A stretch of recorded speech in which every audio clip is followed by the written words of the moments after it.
പിതാവിന്റെയും പുത്രന്റെയും പരിശുദ്ധാത്മാവിന്റെ നാമത്തിൽ ആമേൻ. എൻ്റെ പ്രിയപ്പെട്ടവരെ, ഗുഡ് മോർണിംഗ്. ഇന്ന് മെയ് 25 ഞായറാഴ്ച. അമ്മേ പരിശുദ്ധ അമ്മേ, അമ്മേ പരിശുദ്ധമേ, ദൈവമാതാവേ, ദൈവമാതാവേ, കൃപാസനത്തിലൂടെ ഞങ്ങൾക്കും ഞങ്ങളുടെ ദേശത്തിനും അമ്മ മധ്യസ്ഥം തേടി തന്ന എല്ലാ അനുഗ്രഹങ്ങൾക്കും കൃപകൾക്കും ഞങ്ങളിപ്പോൾ ഹൃദയം നിറഞ്ഞ നന്ദി പറയുന്നു. അമ്മേ പരിശുദ്ധമേ, അമ്മേ പരിശുദ്ധമേ, ദൈവമാതാവേ, 2004 ഡിസംബർ 7 തീയതി ഉച്ചകഴിഞ്ഞ് 2:30 കൃപാസനത്തിൽ സംഭവിച്ച അമ്മയുടെ പ്രത്യക്ഷപ്പെടലിനെ കുറിച്ച് തിരുസഭയ്ക്ക് സമർപ്പിച്ചിരിക്കുന്ന പഠനരേഖകളുടെ സഭാത്മകമായ പഠനം ആരംഭിക്കുവാൻ ഞങ്ങൾ പ്രാർത്ഥിക്കുന്നു. അമ്മേ പരിശുദ്ധമേ, ഭൂസ്വർലോകങ്ങളുടെ രാജ്ഞിയായ പ്രപഞ്ചപ്രകൃതിയെ തന്നെ തിരുസഭ പ്രതിഷ്ഠിക്കുവാൻ ഈ പ്രത്യക്ഷീകരണം വഴി ഇടയാക്കണമേ. അമ്മേ പരിശുദ്ധമേ, ജപമാല മാതാവേ, സകല കൃപാസനം പ്രാർത്ഥനകളോടും ചേർത്ത് ഞങ്ങളിപ്പോൾ പ്രാർത്ഥിക്കുന്ന ഈ കുടുംബത്തിന്റെ പ്രത്യേക നിയോഗം പറമക്കളെ.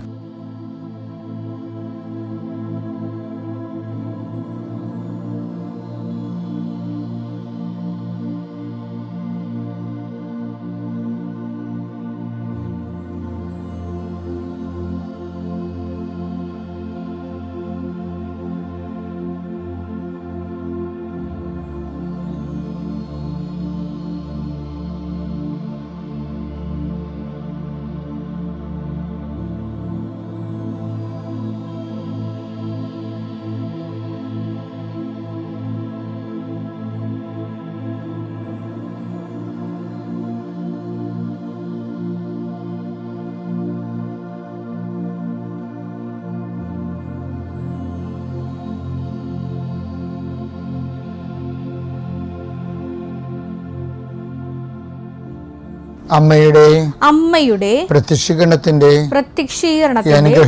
അനുഗ്രഹവേളയിൽ ഞങ്ങൾക്ക് സാധിച്ചു തരുവാൻ കനിയണമേ. ആമേൻ. വിശ്വാസ പ്രമാണം. സർവശക്തനായ പിതാവും ആകാശത്തിന്റെയും ഭൂമിയുടെയും സൃഷ്ടാവുമായ ദൈവത്തിൽ ഞാൻ വിശ്വസിക്കുന്നു. അവിടുത്തെ ഏകപുത്രനും ഞങ്ങളുടെ കർത്താവുമായ ഈശോമിശിഹായിലും ഞാൻ വിശ്വസിക്കുന്നു. ഈ പുത്രൻ പരിശുദ്ധാത്മാവിനാൽ ഗർഭസ്ഥനായി കന്യകാമറിയത്തിൽ നിന്ന് പിറന്ന് പൊന്തിയോസ് പീലാത്തോസിന്റെ കാലത്ത് പീഡകൾ സഹിച്ച് കുരിശിൽ തറയ്ക്കപ്പെട്ട് മരിച്ച് അടക്കപ്പെട്ട് പാതാളങ്ങളിൽ ഇറങ്ങി മരിച്ചവരുടെ ഇടയിൽ നിന്ന് 3-ാം നാൾ ഉയർത്ത് സ്വർഗത്തിലേക്ക് എഴുന്നള്ളി സർവശക്തിയുള്ള പിതാവായ ദൈവത്തിന്റെ വലതുഭാഗത്തിരിക്കുന്നു. അവിടെ നിന്ന് ജീവിക്കുന്നവരെയും മരിച്ചവരെയും വിധിക്കുവാൻ വരുമെന്നും ഞാൻ വിശ്വസിക്കുന്നു. പരിശുദ്ധാത്മാവിലും ഞാൻ വിശ്വസിക്കുന്നു. വിശുദ്ധ കത്തോലിക്കാ സഭയിലും പുണ്യവാന്മാരുടെ ഐക്യത്തിലും പാപങ്ങളുടെ മോചനത്തിലും ശരീരത്തിന്റെ ഉയർപ്പിലും നിത്യമായ ജീവിതത്തിലും ഞാൻ വിശ്വസിക്കുന്നു. ആമേൻ. സ്വർഗ്ഗസ്ഥനായ ഞങ്ങളുടെ പിതാവേ, അങ്ങയുടെ നാമം പൂജിതമാകണമേ. അങ്ങയുടെ രാജ്യം വരണമേ. അങ്ങയുടെ തിരുമനസ് സ്വർഗത്തിലെ പോലെ ഭൂമിയിലുമാകണമേ. അന്നു വേണ്ടുന്ന ആഹാരം ഇന്ന് ഞങ്ങൾക്ക് തരണമേ. ഞങ്ങളോട് തെറ്റ് ചെയ്യുന്നവരോട് ഞങ്ങൾ ക്ഷമിക്കുന്നത് പോലെ ഞങ്ങളുടെ തെറ്റുകൾ ഞങ്ങളോടും ക്ഷമിക്കണമേ. ഞങ്ങളെ പ്രലോഭനത്തിൽ ഉൾപ്പെടുത്തരുതേ, തിന്മയിൽ ഞങ്ങൾ രക്ഷിക്കണമേ. ആമേൻ. നന്മ നിറഞ്ഞ മറിയമേ, സ്വസ്തി. കർത്താവ് അങ്ങയുടെ കൂടെ സ്ത്രീകളിൽ അങ്ങ് അനുഗ്രഹിക്കപ്പെട്ടവളാകുന്നു. അങ്ങയുടെ ഉദരത്തിൻ ഫലമായി ഈശോ അനുഗ്രഹിക്കപ്പെട്ടവനാകുന്നു.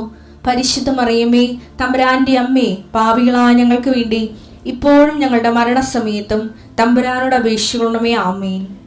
കർത്താവേ, നിന്റെ ഉന്നതമായ നാമത്തിന് സ്വസ്ഥം ചെയ്യുന്നു. കർത്താവേ, നിന്റെ വിശുദ്ധ പൗരോഹിത്യത്തെ മഹത്വപ്പെടുത്തണമേ. കർത്താവേ, സഭയിലുള്ള സാന്നിധ്യം പ്രകടമാക്കണമേ. 39 വർഷം ഞാൻ അർപ്പിച്ച കൃപാന്റെ യുഗതിയാൽ കൃപാസനത്താറെ ജീവനോടെ പ്രത്യക്ഷപ്പെട്ട മാതാവിന്റെ പ്രത്യക്ഷീകരണത്തിന്റെ ശക്തിയാൽ ഇന്ന് മെയ് 25 തീയതിയായ ഞായറാഴ്ച അങ്ങയുടെ മക്കളെ ഞാൻ പ്രാർത്ഥിച്ച് ആശീർവദിക്കുന്ന കർത്താവേ, ഈ ആശീർവാദത്തിന്റെ ശക്തി നിന്റെ ബലത്തും ഇടത്തും വീട്ടിലും വഴിയിലും ജലത്തിലും കരയിലും ഈ ആശീർവാദത്തിന്റെ ശക്തി നിന്റെ മുകളിലെ ഹൃദയത്തിലും കർത്താവിൻ്റെ സാന്നിധ്യവും സഹവാസവും സംരക്ഷണവും എടുക്കട്ടെ. ഇന്നത്തെ നിന്റെ യാത്രകൾ, നിന്റെ ഹോംവർക്കുകൾ, ഗൃഹപാഠങ്ങൾ, നിന്റെ അസൈൻമെന്റുകൾ, ഓരോരോ സ്ഥലത്ത് പോകാനും വേണ്ടി നിശ്ചയിച്ചിട്ടുള്ള കാര്യപരിപാടികളെ കർത്താവിൻ്റെ നാമത്തെ ആശ്രയിക്കപ്പെടട്ടെ. നിശ്ചയങ്ങൾ, തീരുമാനങ്ങൾ, നിശ്ചയങ്ങൾ, യാത്രകൾ കർത്താവിൻ്റെ നാമത്തെ ആശീർവദിക്കുന്നു. കർത്താവ് ആശുപത്രിക്ക് പോകാൻ വേണ്ടി ഒരുങ്ങുന്നവരും അതിൻ്റെ പേരിൽ ഉത്കണ്ഠയും ഭാരവും മനസ്സിലേറ്റി നടക്കുന്നവരെ കർത്താവെ, നീ അവരെ സങ്കടങ്ങളെ നീ ഏറ്റെടുക്കണമെന്ന് പ്രാർത്ഥിക്കുന്നു. ഈശോയെ, നാളത്തെ തിങ്കളാഴ്ച യാത്ര, ദീർഘദൂര യാത്രയിലുള്ളവരുണ്ട്. ഈശോയെ, കുടുംബം കഴിഞ്ഞു പോകാൻ വേണ്ടിയുള്ള അധ്വാനത്തിന് മാർഗങ്ങൾ മുട്ടിപ്പോകുന്നല്ലോ ഓർത്തിട്ട് സാമ്പത്തികമായ ക്ലേശങ്ങൾ, വാടകയ്ക്ക് താമസിക്കുന്നവർ, ഒറ്റയ്ക്കും പണയത്തിന് താമസിക്കുന്നവർ, കർത്താവ് കിണറ്റിൽ വെള്ളമില്ലെന്നുള്ള ആവരാതിയുള്ളവർ, ആ മേഖലയിലെല്ലാം കർത്താവ് ഒത്തിരി സാക്ഷ്യം ഉടമ്പടി ഞാൻ കേട്ടിട്ടുണ്ട്. ഈശോയെ, അതനുസരിച്ച് ഞങ്ങളുടെ മക്കളെ നീ സന്ധിക്കണമെന്ന് പ്രാർത്ഥിക്കുന്നു. ഈശോയെ, റിസൾട്ട് വന്നപ്പോൾ മാർക്ക് കുറഞ്ഞു പോയതിൻ്റെ പേരിൽ ഒത്തിരി പഴകേക്കുകയും പള്ള് പറയുകയൊക്കെയും ചെയ്തിട്ട് മനസ്സിടിഞ്ഞ് വല്ലാത്ത രീതിയിലായിപ്പോയവർ, അവരെല്ലാം കർത്താവ് ഇന്ന് ഈ ഒറ്റ പ്രാർത്ഥന കൊണ്ട് മാതാവിൻ്റെ മധ്യസ്ഥിൽ അവർ ഉയർത്തുന്നു കേട്ടെന്ന് പ്രാർത്ഥിക്കുന്നു. എൻ്റെ കർത്താവിൻ്റെ ഉന്നതമായ നാമത്തിൽ, സഭയുടെ അധികാരത്തിൽ, കുരിശടയാളത്തിൽ കർത്താവ് ചെറിയ ഉദ്യമങ്ങൾ കൊണ്ട്, കുഞ്ഞു ജോലി കൊണ്ട് കർത്താവെ ജീവിതം തല്ലിപ്പൊട്ടിച്ചുകൊണ്ട് പോകുന്നവർക്ക് ചില സമയത്ത് കർത്താവെ അവർക്ക് വലിയൊരു ബാധ്യതയോ ഭാരമോ ഉണ്ടാകുന്നതും അപകടങ്ങൾ ഉണ്ടാകുന്നതും പലതരത്തിൽ എന്തെങ്കിലും തരത്തിലോ വലിയ ചിലവുണ്ടാകുന്ന എല്ലാവിധ അവസ്ഥകളും ഈശോയുടെ നാമത്തിൽ ഞാൻ ബന്ധിക്കുന്നു. അവർക്ക് കർത്താവ് പിന്നീട് ഒരിക്കലും എഴുന്നേറ്റ് പൊങ്ങാൻ പറ്റാത്ത രൂപത്തിലായിപ്പോകും. കൂടുതൽ കടങ്ങൾ ഉള്ള വിഷയങ്ങൾ ഉണ്ടായിക്കഴിഞ്ഞാൽ എൻ്റെ കർത്താവിൻ്റെ ഉന്നതമായ നാമത്തിൽ, സഭയുടെ അധികാരത്തിൽ, കുരിശടയാളത്തിൽ ദൈവശക്തി നീ ആശ്രയിക്കപ്പെടട്ടെ. മാതാവേ, അമ്മയുടെ മാധ്യസ്ഥം അവർക്ക് നല്ല പ്രാർത്ഥിക്കുന്നു. കുഞ്ഞുങ്ങളുടെ അഡ്മിഷന് വേണ്ടി പരിശ്രമിക്കുന്നവരെ കർത്താവെ, കുട്ടികളുടെ കാര്യത്തിന് വേണ്ടി ഓടുന്ന മാതാപിതാക്കന്മാരെ, വളരെ നിസ്സഹായരായി പോകുന്ന ആൾക്കാരുണ്ട്. ഈശോയെ, പണമില്ലാതെ, സ്വാധീനമില്ലാതെ കുഞ്ഞുങ്ങൾ തന്നെ മാതാപിതാക്കന്മാരെ കുറ്റപ്പെടുത്തിയിട്ടും അതിൻ്റെ ഭാരം അനുഭവിക്കുന്ന മാതാപിതാക്കന്മാരുണ്ട്. അതിൻ്റെ പേരിൽ കഴിവുകേടുകൾ മറച്ചു വെക്കാൻ കർത്താവ് മദ്യപിക്കുന്നവരെ കൊണ്ട് ഈശോയെ, അങ്ങനെ തകർന്നു പോയ കുടുംബങ്ങൾ, മങ്ങിപ്പോയ ഒരു മങ്ങൽ കുടുംബത്തിന് വന്ന പോലെ തോന്നുന്നുണ്ട്. ഈശോയെ, ആ കുടുംബങ്ങളെല്ലാം കർത്താവിൻ്റെ നാമത്തിൽ പ്രകാശിക്കട്ടെ. യേശുവിൻ്റെ നാമത്തിൽ വെളിച്ചം ധരിക്കട്ടെ. എൻ്റെ കർത്താവിനുമായ നാമത്തിൽ സമാധാനമില്ലാത്ത കുടുംബങ്ങൾ, സ്വസ്ഥതയില്ലാത്ത ഭവനങ്ങൾ, ഭാര്യഭർത്താക്കന്മാർ പിരിഞ്ഞ് താമസിക്കുന്നവരെ, അകന്ന് താമസിക്കുന്നവരെ കർത്താവ് ഒരുമിച്ച് താമസിക്കാൻ കർത്താവിൻ്റെ കൃപ അവർക്ക് ലഭിക്കട്ടെ. മാതാപിതാക്കൾ മക്കളിൽ നിന്ന് മാനസികമായിട്ട് അകന്ന് പോകുന്നവർ, മക്കൾ ദുർഗതിപ്പെട്ടു പോയിട്ടുള്ള മക്കളുണ്ട്. ഈശോയെ, അവർ തിരിച്ചു വരാൻ വേണ്ടി കർത്താവിൻ്റെ നാമത്തിൽ ഞാൻ അവരെ സമർപ്പിക്കുന്നു. Lord increase your spirit, Lord increase your spirit of power and grace. എൻ്റെ പ്രിയപ്പെട്ടവരെ, ഞാൻ കഴിഞ്ഞ ദിവസം നിങ്ങളോട് പറഞ്ഞില്ലേ, ഇന്നലെയൊക്കെ പറഞ്ഞ അതെ, ഉടമ്പടിയുടെ ലാഗിങ്സ്, ഉടമ്പടി വച്ചിരിക്കുന്ന വിഷയങ്ങൾ ചിലത് താമസിക്കാനുള്ള ഒരു കാരണം എന്ന് പറയുന്നത്, അതിൻ്റെ കാരണങ്ങളാണ് നമ്മൾ തിരക്കൊണ്ടിരുന്നത്. എന്തായാലും ഒന്ന്, ഉടമ്പടിയിലെ വില്ലന്മാരാണ്, അല്ലേ? അത് നമ്മൾ ഇന്നലെ കണ്ടതാണ്. ഉടമ്പടിക്ക് വില്ലന്മാരുണ്ടാകും. എബ്രഹാത്തിന് വില്ലനുണ്ടായിരുന്നു, ലോത്ത് എബ്രഹാത്തിന് ഡയറക്റ്റ് വില്ലനല്ലെങ്കിലും സാറായെ സംബന്ധിച്ചിടത്തോളം ലോത്ത് ഉണ്ടാക്കിയ സമ്മർദ്ദങ്ങളാണ്. എബ്രഹാം പ്രായമായി മരിക്കുകയും മറ്റൊരു ശക്തി പ്രാപിക്കുകയും ലോത്ത് ശക്തി പ്രാപിക്കുകയും ചെയ്ത സാറയുടെ ലൈഫ് സമ്മർദ്ദത്തിലാവും. അതുകൊണ്ടാണ് ആ സമ്മർദ്ദമാണ് സാറ എബ്രഹാത്തിന് സമ്മർദ്ദപ്പെടുത്തിയിട്ടാണ് ഹാഗറിനെ പ്രാപിച്ചിട്ട് ദൈവിക പദ്ധതി ഉടമ്പടി ബ്രേക്കാകണത്. അപ്പം എബ്രഹാം ഒരിക്കലും എബ്രഹാത്തെ വിശ്വാസികളുടെ പിതാവാണെന്ന് പറഞ്ഞത് പൗലോസാണ്. കാര്യം യഥാർത്ഥ വിശ്വാസികളുടെ പിതാവിനെ പൗലോസ് കാണാത്ത കൊണ്ടാണ്, വേറെ പ്രശ്നമൊന്നുമില്ല. അത് അമ്മയാ ശരിക്കും. അതേപോലെ പരിശുദ്ധാത്മാവിൻ്റെ കൺകറൻസ് ഉള്ള അമ്മയ്ക്കല്ലേ ഉള്ളൂ. അമ്മയെ കണ്ടപ്പോഴല്ലേ എലിസബത്ത് പരിശുദ്ധാത്മാവ് നിറഞ്ഞു പറയണത്, മേരി, കർത്താവ് നിന്റെ അളിച്ചിത കാര്യങ്ങൾ നിറവേറുമെന്ന് വിശ്വസിച്ച നീ ഭാഗ്യവതി. ശരിക്കും പറഞ്ഞാൽ സുവിശേഷം വിശ്വാസത്തിൻ്റെ വക്താവായിട്ട്, മദർ ഓഫ് ഫെയ്ത്ത് ആയിട്ട് കാണിക്കുന്നത് മറിയത്തെയാണ്. ഇവരാണ് ഉടമ്പടിയുടെ മധ്യസ്ഥ പുതിയ നിയമത്തിലേക്ക് വരുമ്പോൾ. കാര്യം യേശുവിനും ആ വീട്ടുകാരനും ഇടയിൽ, അല്ല യേശുവിനും ദൈവത്തിനും ഇടയിൽ മറിയം ഉടമ്പടിയുടെ മധ്യസ്ഥയാണ്. അപ്പം നമ്മൾ ഈശോനോടല്ലേ ഉടമ്പടി ചെയ്യണത്. ഈശ്വരനോടല്ലേ നമ്മൾ ഉടമ്പടി ചെയ്യണത്. അപ്പോൾ ഈ എബ്രാഹത്തിന് മോശസ്വരം ഇല്ലാതിരുന്നൊരു ആനുകൂല്യം നമുക്കുണ്ട്. ആരാണത്? മറിയമാണ്. മറിയമാണ് അതിൻ്റെ ഫെസിലിറ്റേറ്റർ,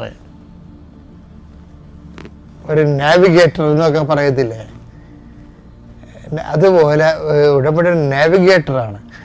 അമ്മ എന്ന് പറഞ്ഞ പെർഫെക്റ്റ് ആൻഡ് കംപ്ലീറ്റ് നാവിഗേറ്ററാണ്. ചില അമ്മയെ സംബന്ധിച്ചിടത്തോളം പിതാവായ ദൈവത്തിന് ഒരു മോശം ഇൻസ്ട്രുമെൻ്റ് അല്ല. മറിയത്തെ സംബന്ധിച്ചിടത്തോളം അവർ ദൈവത്തിൻ്റെ അനാദി കാലം മുതൽ തന്നെ പാപം ചെയ്യാതിരിക്കാനുള്ള ഒരു സെക്യൂറായിട്ട് അവരെ ദൈവം സൃഷ്ടിച്ചിരിക്കുന്നതാണ്. അതിൻ്റെ തന്നെ അമലോത്ഭവമാണ് ആ പാക്കേജിലുള്ളത്. അപ്പം അതുകൊണ്ട് ദൈവത്തിൻ്റെ നേരിട്ടുള്ള ഒരു പ്രത്യേക സൃഷ്ടിയാണ് അത്, ഫോർ റിഡംഷന് വേണ്ടിയുള്ള. അപ്പം അങ്ങനെയൊക്കെയുള്ള ഒത്തിരി കംപ്ലീറ്റ് ഈ മറിയത്തിന് ഒത്തിരിയേറെ ഗുണങ്ങൾ ആ വിഷയത്തിലുണ്ട്. അതുകൊണ്ട് തന്നെ ഈ കൃപാസന ഉടമ്പടിയുടെ മധ്യസ്ഥ എന്ന് പറയുന്നത്, നിങ്ങൾ ദൈവത്തോട് ചെയ്ത ഉടമ്പടിക്ക് മധ്യസ്ഥ കംപ്ലീറ്റ് മധ്യസ്ഥയാണ്. ആര്? മറിയം. അതുകൊണ്ടാണ് അമ്മയുടെ കാശുരൂപം നമ്മൾ നെഞ്ചിൽ ചാർത്തി കൊണ്ടു നടക്കുന്നത്.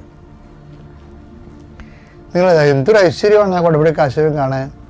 കാര്യം മറിയമാണ് എൻ്റെ നിറഞ്ഞു നിൽക്കുന്നത്. എന്നുവെച്ചാൽ ഞാനും ദൈവവും തമ്മിലുള്ള ഉടമ്പടിക്ക് മറിയം സാക്ഷി. ജോഷുവ 24:27 അതിസുന്ദരമായ ഒരു സാക്ഷ്യവചനമുണ്ട്. ജോഷുവ ജനത്തോട് പറഞ്ഞു, ഈ കല്ല് നമുക്ക് സാക്ഷിയായിരിക്കട്ടെ. കർത്താവ് നമ്മോട് അരുൾ ചെയ്ത എല്ലാ വചനങ്ങളും ഇത് ശ്രവിച്ചിട്ടുണ്ട്. അതിനാൽ നിങ്ങളുടെ ദൈവത്തോട് അവിശ്വസ്തമായി വർത്തിക്കാതിരിക്കുന്നതിന് ഇത് നിങ്ങൾക്ക് സാക്ഷിയായിരിക്കട്ടെ. അതായത് ഈ മരിയൻ ഉടമ്പടിയിൽ പഴയ നിയമത്തിൽ ഉടമ്പടിക്ക് സാക്ഷിയാക്കണത് കല്ലാണ്. എന്ന് വെച്ച് കഴിഞ്ഞാൽ കല്ല് എല്ലാ വചനങ്ങളും കേട്ടിട്ടുണ്ടെന്നാണ് പറയണത്. എല്ലാ വചനങ്ങളും കേട്ട ഒരാൾ ശരിക്കും പറഞ്ഞാൽ മറിയമാണ്. എന്താ കാര്യം? മറിയമാണ് വചനത്തെ മാംസമാക്കിയത്. വചനത്തെ മാംസമാക്കിയെന്ന് പറഞ്ഞാൽ വാഗ്ദാനത്തെ മാംസമാക്കിയതാണ്. അത് നമ്മൾ വായിക്കുന്നതാണ്. കഴിഞ്ഞ ദിവസം കണ്ടതാണ്. ക്രിസ്തുവിൽ വാഗ്ദാനങ്ങളെല്ലാം അതേ എന്താണെന്ന് 2 Corinthians 1:20.